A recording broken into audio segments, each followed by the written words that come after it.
برکت کے ایک بار درود پاک پڑھیں۔ اللہم صلی علی سیدنا و شفیعنا و نبینا و مولانا محمد بارک و سلم صلاۃ و سلام علیک یا سیدی یا رسول اللہ۔ آج کے درس کے لیے ہم نے سورہ انعام کا انتخاب کیا ہے۔ یہ بھی سورہ مبارکہ طویل ہے جو 20 رکوع اور 165 آیات پر مشتمل ہے۔ اس سورہ کو انعام اس لیے کہا جاتا ہے کہ انعام کے معنی آتے ہیں مویشی، چوپائے کے آتے ہیں، اور اس سورہ مبارکہ میں جانوروں کے حلت و حرمت، حلال اور حرام ہونے کے متعلق بہت سارے احکامات بیان کیے گئے ہیں۔ اسی کی مناسبت سے اس سورہ مبارکہ کو سورہ انعام کہا جاتا ہے۔ سینکڑوں کی تعداد میں مسائل، مثال اور واقعات کو بیان کرنے کے باوجود اس سورہ مبارکہ کا مطالعہ یہ بتاتا ہے کہ اس سورہ مبارکہ میں جن چیزوں کو بنیاد بنایا گیا وہ ہے کہ مشرکین مکہ کا جو تصور الہ تھا یہ مشرکانہ رسومات پر مشتمل تھا۔ ظاہر سی بات ہے کہ وہ کفر و شرک میں مبتلا تھے۔ اس لحاظ سے انہیں اولاً اس سورہ مبارکہ میں اس بات کی طرف توجہ دلائی گئی کہ تمہارا خالق و مالک ایک ہے، تمہارا پالن ہارا ایک ہے، تمہارا معبود ایک ہے۔ کمال یہ ہے کہ جب اس چیز کا پیغام دیا گیا تو انہیں بڑی حیرانی ہوئی کہ ایسا کیسے ہو سکتا ہے، بارش بھی برسنی ہے یہ خدا برساتا ہے، رزق دینا ہے یہ بھی خدا دیتا ہے، حیات دینی ہے یہ بھی خدا دیتا ہے، موت دینی ہے یہ بھی خدا دیتا ہے، تو یہ ایک ہی خدا کیسے دے سکتا ہے؟ کیونکہ ان کے نزدیک ہر ایک کے لیے الگ الگ خداؤں کا تصور تھا، لہذا یہ جو ان کی ذہنیت بنی ہوئی تھی اس کی تردید کی گئی، اور ایک خالق و مالک ہونے پر انہیں عقلی دلیلیں، فطری دلیلیں اور ایسی دلیلیں جو ان کے دل و دماغ میں سما سکے ایسی دلیلیں دی گئی، اور اس کے لیے کائنات کا مشاہدہ کرایا گیا۔ کیا لوگوں یہ زمین دیکھو، یہ آسمان دیکھو، یہ چاند دیکھو، یہ ستارے دیکھو، یہ ہریالیاں دیکھو، اس کا سوکھنا دیکھو، یہ بارش کا برسنا دیکھو، بارشوں کے برسنے کے بعد اس کے اندر ہریالی کا آنا دیکھو۔ ان سارے حقائق کا مشاہدہ کرا کر کے یہ سوال کیا گیا، بتاؤ تمہارے خداؤں کے اندر کوئی طاقت ہے جو اس میں سے کوئی ایک کام کرتا ہو؟ اگر نہیں کرتا ہے تو تم مان لو کہ ان ساری چیزوں کو کرنے والا کوئی ایک ذات ہے، وہی معبود برحق ہے، اسی کی تم پرستش کرو۔ تو ان ساری چیزوں کی طرف توجہ دلائی گئی۔ اس کے بعد جو مشرکین مکہ کا رویہ تھا حضور کے ساتھ، کہ معجزات دیکھ کر حضور کی پرکشش شخصیت کو دیکھنے کے باوجود جو ان کے ساتھ رویہ بہتر ہونی چاہیے تھا، جو بہتر سلوک ہونی چاہیے تھا، کفار و مشرکین مکہ اس کے لیے آمادہ نہ تھے۔ اس لحاظ سے اس سورہ مبارکہ میں اس چیز کو بھی بنیاد بنایا گیا، اور حضور نبی کریم علیہ السلام کو تسلی دی گئی کہ اے محبوب، دیگر انبیاء کے ساتھ بھی اس کی قوم نے یہ سلوک کیا ہے، اور آپ کے ساتھ جو ہو رہا ہے اس پر صبر و تحمل سے کام لیں۔ لہذا اس سورہ مبارکہ میں اس چیز کی بھی طرف توجہ دلائی گئی کہ حضور نبی کریم علیہ السلام کے ساتھ مشرکین مکہ کا جو سلوک تھا وہ اس کی طرف نشاندہی کی گئی، اور حضور کو تسلی دی گئی کہ صبر و تحمل سے کام لیں۔ اب اس سورہ مبارکہ میں نے جس آیت کا انتخاب کیا ہے، انشاءاللہ ایک ہی آیت پر آج گفتگو کرنی ہے، لیکن اس آیت کو سمجھنے سے پہلے اس بات کو سمجھے کہ یہ جو سورہ مبارکہ ہے یہ سورہ مبارکہ مکی ہے، اور جو سورہ مبارکہ مدنی ہے نا، جس کا نزول ہجرت کے بعد ہوا ہے. تو مدینے میں حضور نبی کریم علیہ الصلوۃ والسلام کا سابقہ ایسی قوم سے پڑا ہے جو یہودی ہے، عیسائی ہے. تو چونکہ یہودی اور عیسائیوں کے نزدیک ایک تصور موجود تھا، اور اسلام کا تصور، انبیاء کا تصور، فرشتوں کا تصور، معبود کا تصور، یعنی اسلام جس چیز کا تصور دیتا ہے، اہل کتاب ہونے کے ناطے ان کے پاس وہ سارے تصورات موجود تھے. لہذا مدنی جو صورت مبارکہ ہے اس میں ان لوگوں سے جو مزاحمت ہوئی ہے، جو ٹکراؤ ہوا ہے، اس پر روشنی ڈالی گئی اور ان کے پاس بتایا گیا کہ الہ کا تصور کیا ہے، فرشتے کا تصور کیا ہے، کتاب کا تصور کیا ہے، جنت و دوزخ کا تصور کیا ہے. اور اے یہود و نصارہ، اس میں تم نے ملا کر کے جو تصورات باطلہ پیدا کر لیا ہے اپنے اندر، یہ غلط چیزیں ہیں. جو درست ہے اور جو حق ہے، جو سچ ہے، اسے تم قبول کرنے کے لیے آمادہ ہو جاؤ. لیکن مکے میں چونکہ خالص مشرکین موجود تھے، یہ اہل کتاب نہیں تھے، لہذا ان کے پاس چونکہ وہ تصور نہیں تھا انبیاء کا، جنت و دوزخ کا، فرشتے کا، کتاب کا، وحی کا. جب یہ تصورات موجود نہیں تھے تو ایسی قوم کو جب حضور نبی کریم علیہ الصلوۃ والسلام نے دعوت اسلام دی ہے تو ان کے پاس، اہل مکہ کے پاس جو تصور تھا نا، وہ یہ تھا کہ کسی بھی طور پر مال حاصل کرنی ہے، منال حاصل کرنی ہے، چاہے وہ جوا کھیل کے ہو، چاہے وہ سود پر لے دے کر کے ہو، چاہے وہ چوری اور ڈاکہ زنی کے ذریعے ہو. تو ان کے پاس مال کو حاصل کرنے کا ایک بڑا خوبصورت تصور تھا، مگر اس کے اندر باطل تصور یہ تھا کہ وہ مال کو ہر جائز اور ناجائز طریقے سے حاصل کرنا چاہتے تھے. اس کے بعد وہ اپنی ذاتی خوشی کے لیے ہر اس چیز کو قبول کرنا چاہتے تھے جو اس کو منافع دے، لیکن ہر اس چیز سے بچنا چاہتے تھے جو اس کو نقصان دے. اس لحاظ سے جب حضور نبی کریم علیہ الصلوۃ والسلام نے اسلام کا پیغام دیا تو چونکہ ان کے پاس کوئی اسلام کا تصور تھا نہیں، وحی کا تصور تھا نہیں، پیغمبر کا تصور تھا نہیں، حساب و کتاب کا تصور تھا نہیں، جنت و دوزخ کا تصور تھا نہیں، تو انہیں ایسا لگا کہ اگر یہ اپنے آپ کو نبی کہہ رہے ہیں تو پھر یہ ہمارے فائدے کا کام کریں گے. اور پھر حضور نبی کریم علیہ الصلوۃ والسلام سے کہنے لگے کہ کائنات میں اللہ نے جتنے خزانے رکھے ہیں وہ سب لا کر کے ہمیں دے دیں،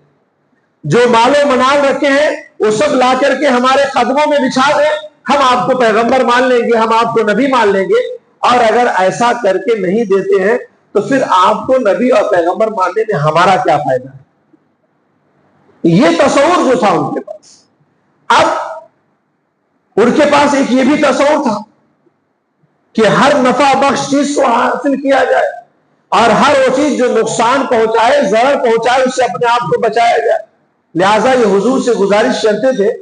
کہ اب یہ بتائیے کہ ہم کون سا اناج بوئیں کہ آنے والے سال اس اناج سے ہمیں فائدہ ملے گا، اس کی قیمت زیادہ لگے گی، لوگوں کو زیادہ ضرورت ہوگی، تاکہ ہم اس اناج کو اگائیں اور اسے ہم محفوظ رکھ لیں، اور جب قیمت بڑھ جائے تو ہم اس کو بیچیں. لہذا وہ ہر چیز کے اندر وہ ذاتی تصور، مالی تصور کو تراشتے تھے، اور حضور نبی کریم علیہ الصلوۃ والسلام سے اسی چیز کا وہ مطالبہ کیا کرتے تھے. ظاہر سی بات ہے کہ پیغمبر جو آئے ہیں وہ ان مفادات کے لیے نہیں آئے، بلکہ وہ اس لیے بھیجے گئے ہیں کہ لوگوں کے دلوں میں ایمان کو داخل کیا جائے، ان کے سامنے اسلام کو پیش کیا جائے، ان کے سامنے تصور الہ کا جو حقیقی انداز ہے اس کو پیش کیا جائے، حساب و کتاب کو پیش کیا جائے، جنت و دوزخ کو پیش کیا جائے، اور دنیا میں اسے ایسی زندگی دی جائے کہ جو زندگی اسے آخرت میں کام آ سکے. لیکن اسلام کی اس تصور کو وہ قبول کرنے کے لیے تیار نہیں تھے. وہ کہتے تھے کہ ہم جو کہتے ہیں اگر آپ اس طریقے سے کریں گے تو ہم آپ کو پیغمبر ماننے کے لیے تیار ہیں، اور اگر ایسا نہیں کریں گے تو پھر ہمارا کوئی فائدہ نہیں ہے. لہذا ہم آپ کو پیغمبر ماننے کے لیے تیار نہیں ہیں. لہذا کائنات کے خزانے ہمیں لا کر کے دیجیے. کل کیا ہونے والا ہے, کل کیا کون سی چیز ہمیں نفع پہنچائے گی, ہمیں آپ وہ دیجیے. ورنہ پھر آپ کیوں پیغمبر بن کر کے دعوت دے رہے ہیں؟ کوئی فرشتہ آتا اور ہمیں پیغمبر دے دیتا, آپ فرشتے کی طرح بھی نہیں ہے. تو جب کفار و مشرکین کی طرف سے یہ سارے سوالات آنے لگے تو اللہ کریم نے 50 نمبر آیت کو نازل فرمایا اور ارشاد فرمایا قُلْ لَا أَقُولُ لَكُمْ عِنْدِي خَزَائِنُ اللَّهِ وَلَا أَعْلَمُ الْغَيْبَ وَلَا أَقُولُ لَكُمْ إِنِّي مَلَكٌ إِنْ أَتَّبِعُ إِلَّا مَا يُوحَى إِلَيَّ قُلْ هَلْ يَسْتَوِي الْأَعْمَى وَالْبَصِيرُ أَفَلَا تَتَفَكَّرُونَ. رب نے فرمایا کہ اے محبوب اب انہیں آپ جواب دے دیجئے جو کہہ رہے ہیں کہ خزانے لا کر ہمارے قدموں میں ڈال دو, جو یہ کہہ رہے ہیں کہ کل ہمارے لیے کون سی چیز فائدہ دینے والی ہے اسے بتا دو, اور اگر آپ آئے ہیں تو فرشتے بن کر کیوں نہیں آئے, آپ ہماری طرح کھاتے پیتے ہیں. تو اے محبوب اب انہیں آپ جواب دے دیجئے کہ قُلْ لَا أَقُولُ لَكُمْ عِنْدِي خَزَائِنُ اللَّهِ. اے محبوب آپ کہہ دیجئے کہ میں نہیں کہتا, میں یہ نہیں کہتا کہ میرے پاس اللہ کے خزانے ہیں. وَلَا عَالِمُ الْغَيْبَ, اور محبوب آپ یہ بھی کہہ دیجئے کہ میں کسی غیب کی چیز کو خود بخود نہیں جان لیتا. وَلَا أَقُولُ لَكُمْ, اور اے محبوب آپ اس سے کہہ دیجئے کہ اے لوگوں میں تم سے یہ بھی نہیں کہتا کہ انی ملک, میں فرشتہ ہوں. ان اتبع الا ما یوحی الی, لیکن ہاں میں پیروی اسی کرتا ہوں جو میری طرف وحی کی جاتی ہے. قل هل يستوي الاعمى والبصير, اور اے محبوب آپ کہہ دیجئے کہ اندھے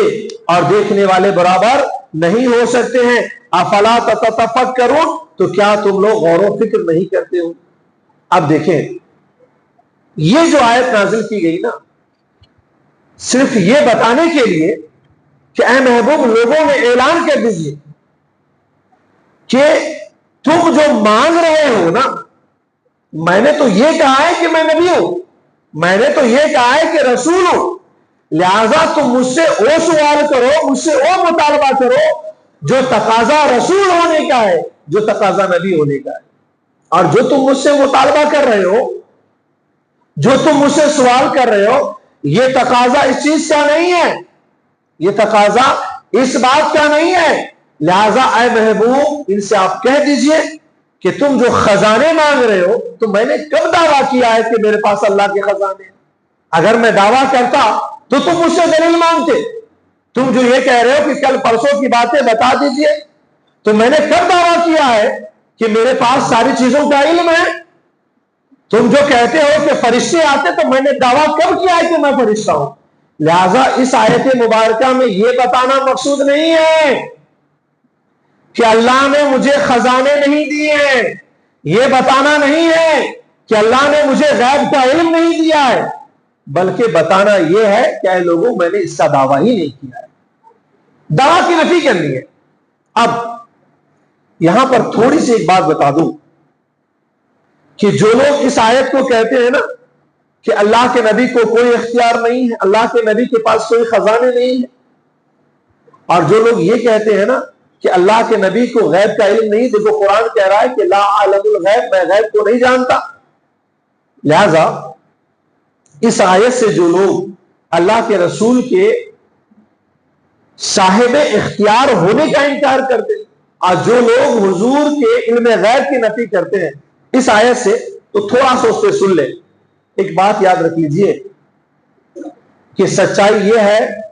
کہ حضور تو فرماتے ہیں کہ اگر میں اشارہ کر دوں تو احد پہاڑ میرے ساتھ سونا بن کر کے چلا. اللہ کے رسول کو وہ اختیار دیا گیا. یہاں پر یہ بتانا مقصود نہیں ہے کہ اللہ نے مجھے اپنے خزانوں کا مالک نہیں بنایا ہے. اے لوگوں میں نے دعویٰ نہیں کیا ہے, دعویٰ کی نفی کرنا ہے, نہ کہ اس چیز کی نفی کرنا ہے کہ میں نے میرے پاس خزانے نہیں، اس چیز کی نفی کرنا نہیں ہے۔ اب ایک بات کو اور سمجھے، یہ بھی نہیں کہا حضور نے کہ میرے پاس غیب کا علم نہیں ہے، بلکہ یہاں پر بتانا یہ ہے کہ میں نے غیب کا دعویٰ نہیں کیا ہے،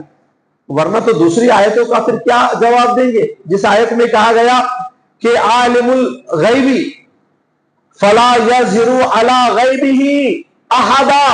الا من ارتضی من الرسول، کہ اللہ غیب کو کسی پر ظاہر نہیں کرتا ہے مگر اپنے رسولوں میں سے جسے منتخب فرما لیتا ہے اس پر غیب کو ظاہر فرما دیتا ہے۔ تو اب اس آیت سے تو رسول کے لیے غیب کا اقرار ہو گیا، تو پھر یہاں پہ جو نفی کی گئی ہے تو مان لے کہ یہاں پر رسول کے لیے غیب کی نفی نہیں کی گئی ہے، بلکہ اس بات کی نفی کی گئی کہ لوگوں میں نے اس کا دعویٰ نہیں کیا، میں نے اس کا دعویٰ نہیں کیا، دعوے کی نفی کی گئی ہے۔ اب سنیں، بعض لوگوں نے جو یہ کہا ہے نا کہ لا عالم الغیبہ، میں یہ نہیں کہ دعویٰ کہتا کہ میرے پاس غیب کا علم نہیں ہے، تو یہاں پر مطلب یہ ہے کہ اے لوگوں، میں اس بات کا دعویٰ نہیں کر رہا ہوں کہ میرے پاس ذاتی علم غیب ہے، بلکہ میرے پاس وہ غیب ہے جو رب عطا فرماتا ہے۔ میں نے کب کہا کہ میں خود سے جان لیتا ہوں؟ میں تو وہ جانتا ہوں جو میرا رب عطا کرتا ہے، جیسا کہ آگے سے خود پتا چل رہا ہے، ان اتبع الا ما یوحی الی، میں تو اس کی پیروی کرتا ہوں جو رب مجھ پر وحی نازل فرماتا ہے، جو رب مجھے بتاتا ہے۔ اور ہم بھی یہ کہتے ہیں کہ حضور کا جو علم غیب ہے وہ ذاتی نہیں ہے بلکہ عطائی ہے، اللہ نے عطا کیا ہے، اور کتنا عطا کیا ہے وہ خدا جانے، خدا کا محبوب جانے۔ دوسری بات یہ ہے کہ یہاں پہ جو کہا گیا نا کہ میں غیب کو نہیں جانتا، تو مطلب یہ ہے کہ میں کل غیب کو نہیں جانتا، یعنی جس طرح اللہ تعالیٰ ہر چیز کو جانتا ہے، ذرے ذرے کو جانتا ہے، میں اللہ کی طرح نہیں جانتا بلکہ میں اس طرح جانتا ہوں جس طرح میرے رب نے مجھے عطا فرمایا۔ اور بعض لوگوں نے کہا ہے کہ حضور کے پاس علم غیب تھا، لیکن یہاں پر جو غیب کا کی نفی کی گئی ہے، ایک تو دعوے کی نفی کی گئی ہے، اور دوسری بات یہ ہے کہ یہاں پر حضور نے عاجزی کے طور پہ کہا ہے، انکساری کے طور پہ کہا ہے، جیسا کہ حضور نے فرمایا کہ اس آیت مبارکہ میں 2 مرتبہ ایک لفظ لایا گیا ہے۔ وہ کیا لایا گیا ہے؟ قُلْ لَا أَقُولُ لَكُمْ لَا أَقُولُ لَكُمْ عِنْدِي خَزَائِنُ اللَّهِ وَلَا أَعْلَمُ الْغَيْبَ۔ قُلْ لَا أَقُولُ کا جو لفظ ہے نا پہلے لایا گیا، پھر دوبارہ لایا گیا وَلَا أَقُولُ لَكُمْ إِنِّي مَلَكٌ، اے لوگوں میں تم سے یہ نہیں کہتا، قُلْ لا اقول لکم، اے لوگوں میں تم سے یہ نہیں کہتا، 2 مرتبہ لایا گیا۔ جب پہلی مرتبہ لایا گیا لا اقول لکم، میں تم سے یہ نہیں کہتا، تو اس کے ضمن میں 2 چیزیں بیان کی گئی کہ عندی خزائن اللہ، میں یہ نہیں کہتا کہ میرے پاس اللہ کے خزانے ہیں، ولا عالم الغیب، اور میں یہ بھی نہیں کہتا کہ میرے پاس غیب نہیں ہے۔ اب آگے دیکھیں، پھر لایا گیا لا اقول لکم، حالانکہ اگر یہ بات نہیں لائی جاتی تو صرف اتنا کہہ دیا جاتا ولا انی ملکن، میں فرشتہ نہیں ہوں، تو بات ہو جاتی، مگر اس آیت میں 2 مرتبہ لا اقول لکم، میں یہ نہیں کہتا، میں یہ نہیں کہتا، میں یہ نہیں کہتا، 2 مرتبہ کیوں لایا گیا جبکہ 1 مرتبہ کہنے سے بات پوری ہو جاتی؟ معلوم یہ ہوتا ہے کہ پہلی آیت کہ میں یہ نہیں کہتا کہ میرے پاس اللہ کے خزانے ہیں، اور میں یہ نہیں کہتا کہ میرے پاس غیب کا علم ہے، یہاں پر دعویٰ کی نفی کرنی ہے، دعویٰ کی نفی کرنی ہے۔ کیا ہے لوگوں، میں نے دعویٰ ہی نہیں کیا کہ میرے پاس غیب کا علم ہے، اور میں نے یہ دعویٰ ہی نہیں کیا کہ میرے پاس خزانے ہیں۔ اب دوسری مرتبہ لایا پھر سے قُلْ لَا أَقُولُ لَكُمْ، میں یہ بھی نہیں کہتا کہ انی ملک، میں فرشتہ ہوں۔ تو یہاں پر دعوے کی بھی نفی کی گئی ہے اور مدعا کی بھی نفی کی گئی۔ کیا ہے لوگوں، میں یہ دعویٰ کرتا ہی نہیں کہ میں فرشتہ ہوں، اور حقیقت یہ بھی ہے کہ میں فرشتہ نہیں۔ دونوں جگہ لایا گیا، اور یہ دونوں اسی لیے لایا گیا تاکہ بتا دیا جائے کہ پہلی 2 چیزوں میں دعوے کی نفی ہے، اور دوسری چیز میں صرف دعوے کی نفی نہیں بلکہ دعویٰ کی بھی نفی ہے اور مدعا کی بھی نفی ہے۔ لہذا اس آیت سے یہ نہیں کہا جا سکتا کہ حضور کے پاس اللہ کے خزانے نہیں. اللہ اللہ وہ تو شفاعت کریں گے اور سارا خزانہ لٹائیں گے, سب خزانے. اور یہ بھی دعویٰ نہیں کرتا کہ لوگوں میرے پاس غیب ہے, یہ دعویٰ کی نفی ہے. ورنہ حضور نے تو اپنی حیات میں غیب کی ساری خبریں بتائی ہے, سب کچھ بتا دیا, اور اتنا بھی کہہ دیا کہ لوگوں میں ساری کائنات کو اپنی ہتھیلی پر دیکھ رہا ہوں کیا کیا ہونے والا ہے, اور صرف اب کی نہیں بلکہ قیامت تک کے حالات کو دیکھ رہا ہوں, یہ بھی بتا دیا. لہذا پہلی دو چیزوں میں دعوے کی نفی ہے, اور تیسری مرتبہ جو کہا گیا اور حقیقت میں لا اقول لکم دوسری مرتبہ جو لایا گیا اس سے دعویٰ کی بھی نفی کر دی گئی اور مدعا کی بھی. کوئی اگر یہ کہے کہ اس سے علم غیب کا انکار ہوتا ہے, کہہ دیجیے اللہ کے بندے علم غیب کا انکار نہیں ہوتا ہے, دعوے کا انکار کیا گیا ہے, دعوے کی نفی کی گئی ہے کہ میں نے اس کا دعویٰ تم سے کبھی نہیں کیا ہے. کیونکہ وقت بھی کافی ہو گیا ہے, اور جو لوگ سمجھ لیں, کیونکہ تقریباً نہیں تو میرے پاس 10 سے زیادہ تفسیر رکھی گئی ہے, اور تقریباً میں جس آیت کا انتخاب کرتا ہوں سرسری طور پر ہر کتاب کو کھول کر کے دیکھتا ہوں. اللہ کا احسان ہے کہ اللہ نے یہ شعور تو دیا ہے کہ جب کام کرنا ہے تو بعد میں نے کام کا انتخاب کیا تھا. میں نے دیکھا ہے کہ لوگ تعصب میں اس قدر اندھے ہو چکے ہیں نا, حضور کے خزائن حاضر ہونے کے انکار کے لیے دلیل بناتے ہیں, حضور کے پاس علم غیب نہیں ہے اس کی دلیل بناتے ہیں. سچائی یہ ہے کہ آیت کو پڑھ کر کے بھی وہی صحیح سمجھ سکتا ہے جس کو اللہ نے بینائی عطا فرمائی ہے, اور اسے سمجھ میں آ سکتا ہے جسے ایمان کی بینائی عطا فرمائی ہے. اور خود فرما دیا قل هل يستوي الاعمى والبصير, اور محبوب آپ کہہ دیجئے کہ اندھے اور اکھیارے برابر نہیں ہو سکتے ہیں. جسے ایمان کی آنکھوں سے جس نے دیکھا اس نے حضور کی ہر عظمت کو تسلیم کیا, اور جو ایمان کی آنکھوں سے محروم رہ کر اندھی آنکھوں سے دیکھا وہ حضور کی ہر عظمت سے دور, سمجھنے سے دور رہا. اس کا بھی اقرار اس سورہ مبارکہ میں کر دیا گیا ہے. افلا تتفکرون, اے لوگوں سچائی کو سمجھنا ہے تو خوب غور کرو, خوب غور کرو, خوب غور کرو. اللہ کریم کی بارگاہ میں دعا ہے کہ مولا کریم ہم تمام لوگوں کو اپنے فرمان اور پیارے حبیب کے فرمان پر عمل کرنے کی توفیق عطا فرمائے. مولا کریم اس ماہ مبارک میں ہماری جانب سے ہونے والی ٹوٹی پھوٹی عبادتوں کو اپنی بارگاہ میں قبول فرمائے. جو کمیاں اور کوتاہیاں ہو رہی ہیں اللہ اپنے فضل و کرم سے اسے معاف فرمائے, اور جو بچے ہوئے ایام ہیں اس کی قدر کرنے کی توفیق عطا فرمائے, اور اس کی تمام عبادتوں کو اخلاص کے ساتھ انجام دینے کی توفیق عطا فرمائے. دنیا جہان میں جہاں کہیں مسلمان اس ماہ مبارک میں اپنی زندگی گزار رہے ہیں مولا کریم ہر ایک کو اپنی حفظ و امان میں جگہ نصیب فرمائے, فتنوں سے, شر سے, ظلم سے محفوظ و معمون فرمائے, اور ہر ایک کی عبادتوں کو قبول فرمائے. وآخر دعوانا ان الحمد للہ رب العالمین. استغفر اللہ ربی من کل ذنب واجنبته واتوب الیہ.